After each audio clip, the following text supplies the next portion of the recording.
Let's bring in Barnaby Joyce, now the Shadow Veterans Affairs Minister. Barnaby, it is good to see you. A couple of political points of note this morning, particularly relating to IR. The TWU now wants leave and super for workers in the gig economy. Then there's this other push for more stay-at-home work. That's before the Fair Work Commission at the moment. What are your thoughts on all of these movements in that space? Well, a lot of these things start, Peter and listeners, on a benevolent position, but where they end up is something entirely different. Now, of course, if gig workers, if you increase the cost of gig workers, you increase the cost of pizzas being delivered to your door, of other parts of the economy that are actually delivered by gig workers, Uber drivers, etc. Now, I suppose the taxi drivers will be happy about that, but someone has to pay in the end, and the more costs that you put on the production or the delivery of a service, then you at the house, at the door of the house, have to pay. I mean, there is no magic to this.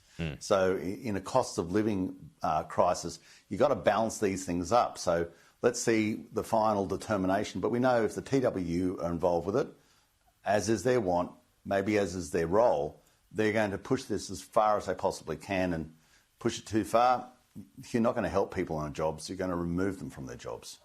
Geez, the unions have got a wind in their sails at the moment, don't they? Oh, they certainly do, and this always happens when the Labor Party are in power. I mean, they pay the piper. You have a look at the disclosures. There is literally millions of dollars that arrive from the union movement to pay for the Labor Party. It's overwhelmingly a union-driven organisation. And, of course, when the Labor Party gets in, they've got to pay their dues, and they deliver IR legislation and all the changes that the union movement have been asking for. Now, unions represent about 10% of the economy. It's the other 90% that sort of sit back and go, well, hang on, that's all very well and good for you, but what about the other 90%? We're not part of this gig, and why are we paying, and why are you coming into our lives, into our offices? Now, certain things like access to an office. If your office is in your house, like it is in so many regional areas, that's the office, a union official can get access to it. I mean, why? In your space, Barnaby, today marks 2 months since the Royal Commission into Defence and Vet Suicide asked the government to act on recommendations. Your thoughts on the fallout and the pace of the response? Hopeless. And it's yet another sign of the sort of incompetence of the Labor government. On the 22nd of December, recommendation number 1 from the Royal Commission said you had to get 3 acts, DIRCA, MERCA and VEA, and combine them into one. Now, it was supposed to come out on the 22nd of December. We are now in the 22nd of February. So what's happened? We're 2 months late. We haven't even had an explanation from the Minister about what's going on here.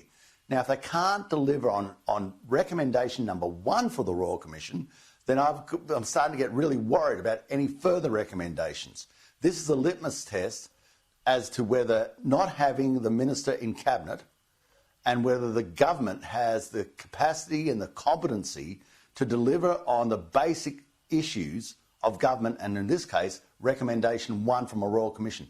Means very little to so many people, but if you've been in the services, it means an awful lot to you. Just wrapping up, Barnaby, it's been an interesting couple of weeks since we last spoke. You're back at it, you're fighting fit. Presuming you're not taking any leave, as suggested by David Littleproud.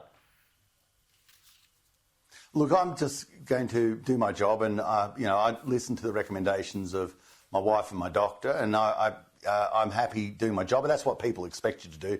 They expect you to ramp up and get straight back into it. I make no excuses whatsoever for the issues that were plastered over the TV. So that was my fault. And but I tell you what, I just you get straight back in the saddle and get back to work. Oh, that's the way. How's your relationship with David at the moment? Look, it's obviously everything's very professional, and that's the way you want it. I mean, I focus on my nation. I focus on making sure we do the very best job for regional Australia. I always have, and that's what I'll continue to do. I've got to ask, you okay? Everything okay? Yeah. Of course, Peter, and to your listeners, everything is fine. Just checking. We're enjoying Lent, aren't we? Very good. Barnaby Joyce, good to see you as always. We'll talk to you soon.